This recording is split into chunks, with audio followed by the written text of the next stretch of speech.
Hey, good afternoon, and welcome to another episode of the Drive Marketing. With us today is Chad Holtkamp. Chad, good to have you on here. Brett, it's great to be here. Good, good. How's things in Iowa? We've been really good weather. It's kind of cooled off a little bit. We kind of had kind of stayed well. We had a good year the whole way right here in southeast Iowa.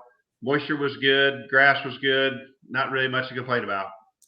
Good. Corn out of the Hey, field down there, Chad? Yeah, they're pretty well. There's just a little bit maybe left, but most everybody's got everything out and moved right along good. And good, yields were good. We were a spot wet right here, but I'd still say everything was pretty good. good deal. Well, that's nice to know everybody's moving in one direction this fall in Iowa. So, hey, you're here tonight to tell us about something pretty special to the Holtkamp family. It's really been pretty special to the seed stock business all around. Tell us about the 2021 version of the Rising Stars. You bet, glad to. And this is be our 15th sale, as we talk about. We started out, the first 12 were live auctions where we had it, and where it means something to us for the 15th sale. It was 16 years ago that we actually went on our own full time to be a full time cattle operation of all that we do. So, when we went in there, we knew it was important that we had to have the female side along with some show cattle stuff to produce and sell to make our operation go. So that was one of the big keys that we did. And we've used those genetics and then build a customer base that's been really good to us. Wow, 16 years you said that you've been having this sale. Is that right? This would be the 15th sale. I refer to that as a 16th year of me being Holtkamp Cattle Company being started out, as a full-time cattle operation. Brett, I don't know. Did you ever hear the story how we did start out? No, Back tell us about it. when we did, when me and Kim, moved back from Oklahoma and started here, we started, even though we're based as we both grew up in the agriculture business. We talk about Holtkamp Cattle as a first generation farm because we Okay. absolutely didn't have anything. We started with 4 purebred Angus cows. I went to 5 banks and got turned down 4 times before finally got somebody talked in to loan me money for my first 4 cows to start. We did a lot of different jobs until we got that built up, and then, like I say, 16 years ago, we've been full time ever since. Cows have been really, really good to us. Good deal. Well, that's good to hear. Yeah. So I guess excitement's already brewing around the house, right? Yeah, we're excited. We went to it's a little different. It's a lot less pressure getting things together for where we went to the online versus the auction. We've Mhm. got pictures and videos done, and some of that has taken some pressure off. So it's just fun visiting with the people. We've had a steady flow of traffic through, looking at stuff already, and guys calling, checking in, and just excited. I think if you go through, I know everybody says it. I don't mean it that way, but I think this is really by far the stoutest set, the most diverse group, that we've had in the whole 15 years, top to bottom. I know we've had some really good individuals in the past, but I think, between the breds, the cows, we put an awesome, we really dug deep to put a really good set of bred opens. They're still show heifer donor prospects. And then we put in 2 bulls. We haven't put many bulls in, but the 2 that I think are very, very nice. Good. I know you've hit on it a few times about talking about some sires and talking about some cow families. It's been good to you, and I can promise you, Corey's sitting over there just itching to ask you. Corey, get Yeah, right into it. I know you can't wait. let's talk about some of these bulls that built your program, Chad. One that sticks out to me, one that is just bred with maternal generations behind him, is the Affliction Bull. Tell us the story of, he's an Irish Whiskey Kelly, of course. Tell us the story of Affliction and how you come upon him. You bet. I remember that as vivid as any way. He was out to Barry Nowatzki had bought him. He had bought a group of cattle from Luke Doris that were born there. Some embryo calves in South Dakota. We left right after Kansas City. He had those in and went out there, and we went out there. One, I was wanting to look for a bull and knew he was out of Kelly. And I remember, this was before Kelly was Kelly. When Bridwell's had her, she was the Supreme heifer at the Kansas State or Indiana State Fair, and then Supreme at Louisville. Seen her both them times. I thought she was phenomenal. And as you guys know, that if you're going to have a good one, it needs to be a heck of a cow. So we went out there two purposes. One, to look for a show heifer for her last year showing for Corey McLaughlin. And then I wanted to look at that bull. And as it turns out, that day we went out there, Dan McLaughlin Boone, we bought the cow that the industry knows today is 275. They bought half of her from Barry that day. And then I went down the other pen and I seen this, absolutely the shaggiest haired bull calf that I'd seen ever. And that's before we knew what he was. And he ended up, after we bought him, he was THPHA free. But that was Kelly before Kelly. Then after that got sold to Ryman Ranches. So in the same day, you're telling me on the same day you bought a brother-sister combo that ended up being Affliction, and as the world knows today, 275. 275. And then also that same flush that Wade Rogers got out of there was a 244. And she's averaged 30 or 40,000 on multiple cattle. Them is all in the same, as I say, if they were all in the same petri dish at the same time. So you talk about full sieves, there's also that genetic punch, where they were there. So. Right. Absolutely. Wow. Yeah. But no, she was there. They had an impact. Yep. Hey, the other bull I wanted to touch on was the live action bull, the Predator son and the Predator lineage of cattle, and actually that goes back to the old Lamborghini bull there, the Diamond M bull. Kind of what that lineage has done for your program and kind of your experience with that. Predator, was a bull that we had and we promoted and Matt Huber, Jason Minert, when he was in high school, bought part of that bull, was so excited we took him to Denver. He was an outcross bull. Both you guys, we could tie that story together to both of you pretty quick back in the in the days that we had when I had the Throgmorton side. There was a cow that his mother, that backdraft, come from Gerald Bucks.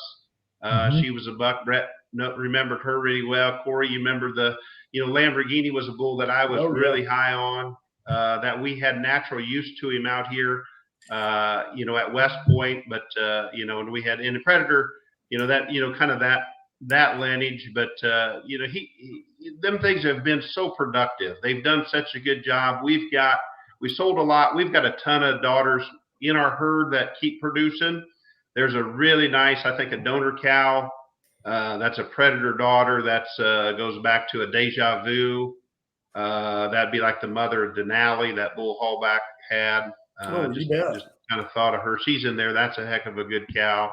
But Predators, he showed up so much, and I always tease Jason, about his 9B cow. When he had Styles Greatest as that Predator cow, but he shows up a lot of times on the bottom side right now. Yeah, and you're seeing a resurgence of that with the Sweet Willie bull, the live action sons on the market now. You're sure seeing that resurgence for an outcross pedigree deal for sure. Yeah, live action. We talked about that. There's a bull that's kind of.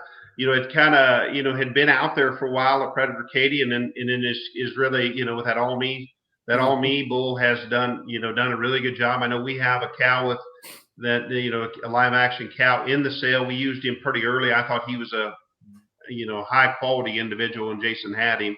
There's a litter of them bulls that time were nice. Mm-hmm. Yeah. And then the last bull we're going to touch on, Chad, is the Brigade Bull, the Shockey Farms Brigade Bull. And in all those bulls we talked about, Predator, Affliction, and even when we went to go get Brigade, them things go out on cows and they go to work. And a lot of times where them naturals, make up the bred heifer side, of that. And just the same as those. We had a national champion. Key heifer out of Affliction had one. We come out of him that was Kansas State Fair Supreme. But Brigade, when we went out there and was looking, took us a little while to find a purebred Simmental. Shockey's had him. He was in the lead bull. Bought him on that Denver sale out of their champion pen of 3 purebred bulls that time. That bull did a heck of a job for us. I wanted to get a bull that would inject a little more muscle. I thought maybe we kind of had them show cattle a little more outline-ish, and I thought we need to inject a little more muscle in there. You know, that bull done a really good job there. Loaded up Duracell. You know, Lemonagers had the reserved cow calf junior nationals, was a brigade daughter. You know, she's beautiful uddered. I mean, them things look like they're going to make tremendous cows the ones we've calved out. Well, and that's probably exactly what, when you went shopping for a bull, that in your mind you were looking for a turnout bull, is what I'm hearing, but you were also looking for something that, you know, you could go back and talk generations on. You know, not, it wasn't just a fluke deal. And it looks to me like when you found him, did you know that was him? We had, you know, kind of funny story there. We had seen him. I had loved them. I'd loved that pen of 3 Ashakis really well, because Alan Broom ended up buying the next one there. You know, we went and looked, and we wasn't necessarily going to stay for the sale. We had a snowstorm that we just waited an extra day to get out of Denver, and me and Kim went there, and you know, he fit within our budget, and you know, we was tickled to death to get him bought that day. Wow, that's good. Good deal. Hey, so let's just dive right into these things. You'd sent us a list of some things that, you know, obviously as people start to watch more of these drive videos, I don't necessarily think these are your favorites by any means, as much as they're just highlights within your sale. And tell us something about this lot 1 copacetic. You know, lot 1 is she's a full sister to a bull that we're promoting right now that we call Changes Coming, that we own with Jeff Paulson and Jamie Campbell. Okay. This one here is a copacetic out of the what we call the Vanna cow. There's quite a little bit, you know, in this sale kind of highlighted by Vanna. You know, and I think just this one is just an awesome, you know, individual. You know, you can't see you get in the grass, and the thing I talk about Changes Coming, his hoof quality, foot quality, what we got some going on in the industry, his is awesome. You know, laid in at his tailhead. She's very maternal, flat shouldered. I know Blake Bloomberg was here with Black Hawk East when they come through before Louisville, and you know, he just talked to the kids about how nice he thought she was, and he's, you know, the question I got is, she halter broke. He looks like she's one ready to show, but she's really nice after you put her in motion. She'll look good. She's bred to the, you know, double up bull, but there's a lot of success in that. You know, that Vanna cow, she was supreme. Illinois State Fair, her first calf sells to Jake Cunningham for 81,000, and I know her first set of calves, you know, Jake got his money back. He talked about his first set of ETs. I know Wernings, I believe, have a bull calf out of her they bought that we should see something up this spring. You know, maybe a little bit early, but she's a good place to start. Good. And the Vanna cow, she's a broker, is that right? She's a broker. Wildfire's Dream gold mine, which Wow. that Wildfire's Dream at first is a red bull. So we actually got a little bit of red carrier on that cow side where we've made some red scimitals, which kind of I don't know if this one does, but I know that lineage has got a shot of red in there, which it's turned out to be something that a lot of folks have been after too on the scimital side. Good deal. Got a purebred calf in her belly, right? Yeah, bred to double up. There again, I mean, the reason we chose that bull, I mean, you're just matching cows up. I mean, that double up mother she's pretty nice. You bet. Or, you know, the Steenhook heifer, I thought she was elite. Yep. Yep. The one that was supreme in Kansas City there. Yep. Correct. Yep.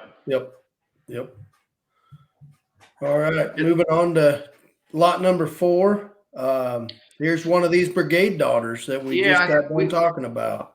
We want to put up there and just show there. I mean, you know, 2 things. You know, anybody knows me good knows that, you know, I always go off, so I'm going to throw up a black baldy. I just, you know, that just warms my insides when we see a baldy, and she just a good, you know, just what brigade has done for us has just made them things, you know, very maternal, have a, you know, have just, you know, just a good look, and them things are going to make awesome cows that you can do a lot of different things with. I think they got enough muscle. You can still take them to steers, and yet flat and smooth enough shouldered, you can sure make show heifers.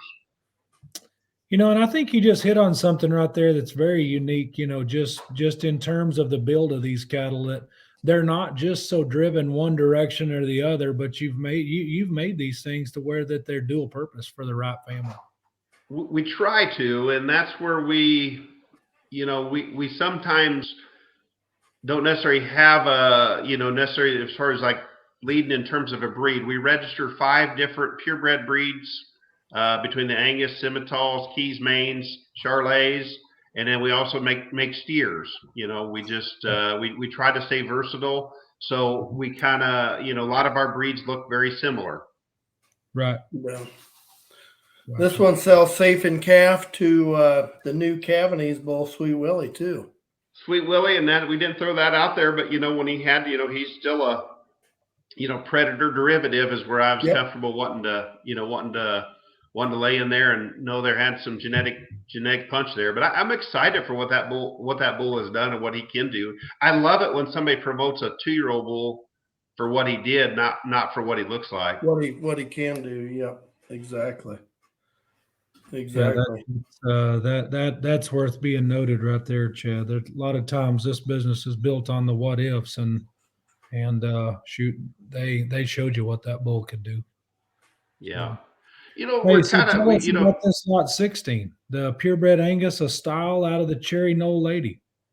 we wanted to show that, the trying to put a few multiple breeds up there. That one there, we do, we've had some nice purebred Angus. This one here, she's built awesome.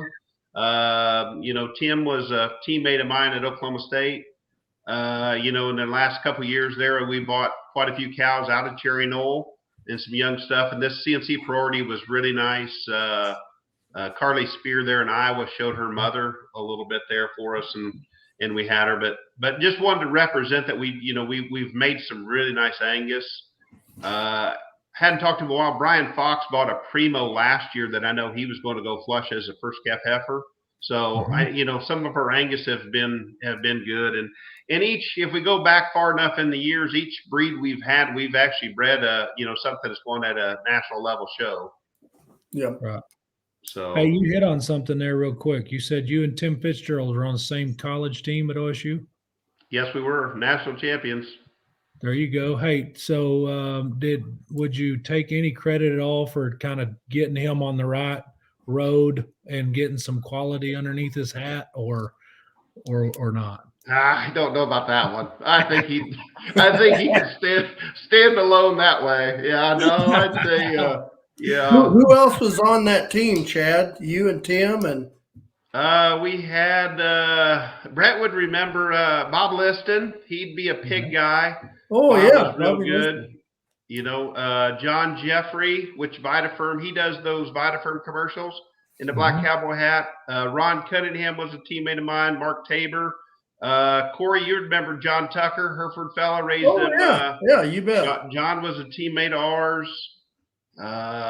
Goodness, I'm sure we'll leave a few more off, but yep, we had a good run. I tease him all the time. Gerald Callahan wouldn't be who he was if he wasn't. I was on his first national champion judging team, so that's why I tell him. But I'm not sure it holds any water, Brett. But I'll tell him that.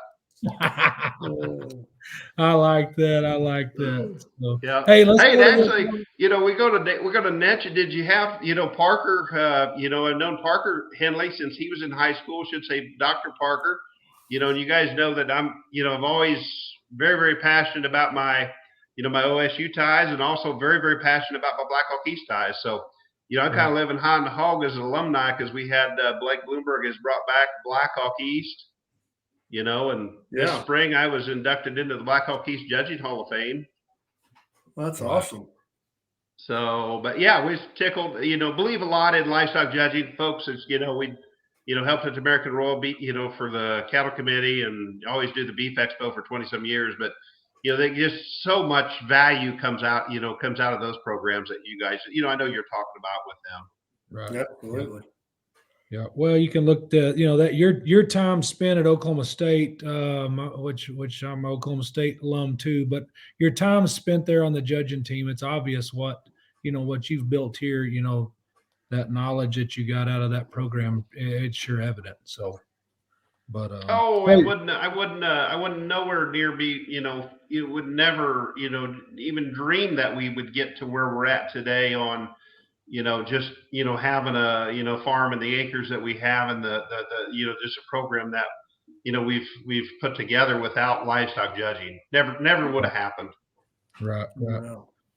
Hey, so tell us about this lot 22. It's a composite female sired by the affliction bull Yep. that you and Corey visited about. Yeah, we wanted to, talk about those. We've had several of them afflictions. An affliction, we lost him this spring. He had a kidney stone. He was 8 years old. We ended up having to, put him down, but so we had a nice set of them. But those afflictions are so unique, and I think she is kind of characteristic of that. That neck comes high to their shoulder. Awesome structured. You watch that one move. You put her in motion. She's really good there. And the thing that I always bragged about an affliction. You never seen a better uddered female than an affliction daughter. Those things are like the EXTs. They're full right on the corners and small teated. I mean, them things are really, really good maternal cows and done a really good job. But the 22's, really nice. On that video we started the day, that first cow was an affliction, that big stout burly cow, bred to Here I Am. I mean, they do well. I wanted to kind of just talk about afflictions we put up there, but this one here is very, very nice. That's a nice high end heifer. Yeah, absolutely. She's got that Kelly neck about him that sits high on top of her shoulder blades and has that extra high quality look about her for sure. Well, and that's what when Chris Rosa was here, and anybody that's ever called and asked me how to breed affliction breeds like his mother. I mean, the hock, the hind leg, the presence is all who to man. You bet. You bet. That's Well, hey, moving on to this lot 30. This is one, Chad, that when I was scrolling through your sale tonight, I just about broke my thumb when I was scrolling down. She is all there. I mean, and then got the baldy, the full face baldy head on her. She just looks like one that'll be a generating machine. She has done a good job, and I did have it in her footnotes, but she had her first was a brigade heifer calf that went down to Louisiana to can't remember his there, but then she had the guy we trust that Jared Arthur had got. She had went and out. We sold. This old cow done a good job. If you read my footnote, Corey. I didn't. I guess you have to read because I have it in there. This one's in here to grab your attention. Do I have it? I think it's how I open that. I guarantee you did. I was well, and most people, put something the pictures like that right as lot one, and I suppose is she the first bred cow, Chad? Must be. Right? She's the first of the bred. But I was just kind of scrolling through there, and all of a sudden I was like, holy cow. We had, she's even got more story on on there because another bull that we sold in Rising Stars that did a good job was a bull we called Center of Attention, which was a macho grid maker. Yep. And this one's mother is a full sib to that bull called Center of Attention. And that cow was massive in body. She was a heck of a cow. Matter of fact, her last calf that her mother had was last year that we sold a Get You Some to TJ Skinner, and he's reserve grand there at the New Mexico State Fair, or the Eastern New Mexico State Fair, one of those. But that cow family has got pedigree on the bottom side that we've made and kind of built up there and made that that female. Sure. Wow. Well, and she looks like build wise, she should work really good to that bull of that Wade Rogers guy that he's had a couple champions out of Here I Am. Yeah, I think that cow's very, very, very legitimate. And we've got a lot of those things either bred Here I Am or in God We Trust. Because it seems like those are the two sires that are getting it done by far the most. And not only being the 15th sale, but you can't just sell what you want to get rid of. You got to share, what is real. And that thing, she's watch her video. You go in the pen, stand aside of her. There's a set of them cows that are burly stout. Good. Yeah. Hey, so what about the lot 50 purebred or relentless that is also out of the Vanna donor that's the mother to lot one? Yep, he was, he's kind of a late addition. He's a little immature, younger. He was her natural calf. that she had on him, and I mean, just screams quality. I mean, that thing is so extended. And the thing I wish you could see is we talk about foot quality, like I talked about his brother Changes Coming. We had another one we called Anchorman that we had sold to, but this speed is phenomenal. I think the upside of this bull is way up there. I think he's one that could show if somebody wanted to take and show him, and I think his genetics is there. And you know, we highlighted Vanna in this sale and wanted to offer something, you know, good, and maybe he, you know, a little more maturity, he'd maybe appeal to a few. But boy, you know, you take a look at this thing and watch his video. I mean, that thing, he has got a presence for a purebred Simmental like none other. Well, that picture's good, but in that video that we had running earlier, they had him walking, and boy, his skeleton and structural build looks smoking. He is loose struck, and if you see him on the ground, I mean, that thing, you put him on concrete, he sets down like none other. You can watch him move, Corey. You see, that thing is loose structured. Yeah. That cow done you know, she's been knocking it out of the park, and like I say, big fan of that one. I think he's going to do some well. We're just keeping only a quarter semen revenue on him. We're selling possession, you know, for a really good opportunity. Somebody wants a Simmental bull to promote, wants to use, whatever. I mean, he'd be worth the drive to see or take a look at or ask somebody that has seen him. He's very unique. Hair quality is good too. Sure looks that way. Yeah. You know, and just being able to be on here tonight and visit with you and look at the highlights from the bred heifers to the cows to now, you know, a potential herd sire here. It only leads me to believe that, number one, you don't have 15 sales without having some success along the way. And you sure don't have this kind of quality without it bleeding over into other people's programs as well. So, Chad, tell us real quick, there's got to be some success stories outside of those sires.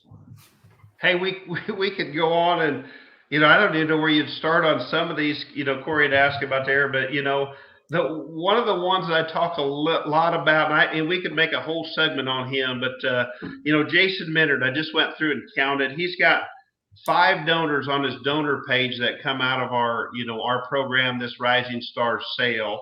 You know, wow. 3 of those would be in that 6-figure club for him, as he talks about.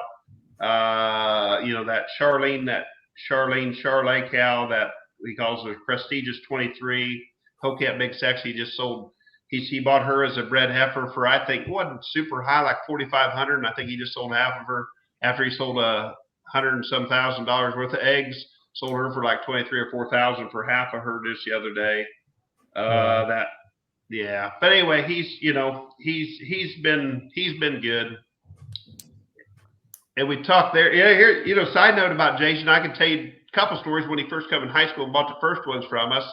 But the other thing, do you realize, Corey Thompson, that 7, 8 years ago, Jason Minard wanted me to have an online sale so he could have it with me to see what it's like to have an online sale? Talk about making you feel old. I mean, that dude took off from there, and he figured out how to have an online sale. But I posted that here a while back, and I thought that was funny. Yep. Kid has hustle. We don't call him Nitro for nothing. No, he does. He does good. He does good job. Yeah, I got to tell that story where we're talking about Nitro then too. The other one I thought was hilarious. When he's in high school, he come over with his uncle and looked at our pasture sale stuff. Mm-hmm. Jason got so excited, he went over to his Uncle Herb and says, "Hey, we got to go get the trailer." He said, "There's several of these we can buy." He was looking at the base price, and he started saying, "I want this and this and this," and he thought he could just come in and buy them for the base price, take them home. We said, "Herb, go get the trailer. We got to load some of these things up." They got a lot higher, I bet. Yeah, he did. So Holtkamp Cattle Company, you've hit on it a few times. It was built from the ground up, but it was also a family affair too. And so there is a particular cow from a few years back that maybe your son had something to do with, that maybe kind of the old man that, hey, I'm in town, look what the son can do. We had, and I'll tell you that story, and I put it on there, and and Dakota, when he got out of school, he went and worked for Ty Webster for a couple of years, and Dakota's come back. The other one I need to give a shout out to, she helps us quite a little bit too with Dakota's Bailey Wrist. Lives with Dakota there, but Dakota and Ty and McDermott's bought that cow they call her Babs, an I-80 cow, and we had her running here, and we flushed her, and I think you're getting to that calf that she made. Right. Yep. And we did her to that bull there when he first come out of Epic. That was at one of the first year Epic was out there, and that was an egg that Ty had actually got put on a cooperator herd and sent down to Gerald, and she ended up, having a very successful managing career. Yeah. Well, I really enjoyed how you just told that story. You just acted like she was just some old heifer. She ended up being one of the most successful females of the entire year, show heifer of the year on top of that. And for Jaime. Yeah, she did. One she did Denver, good. one Fort Worth. Mm-hmm. She won Kansas City. I think She won Kansas City. Yep. I think the only time she didn't win is y'all left her at home. Yeah. So, they did. She didn't win the junior show at Denver that year because I did judge the juniors that year, so she didn't win the junior side of Denver.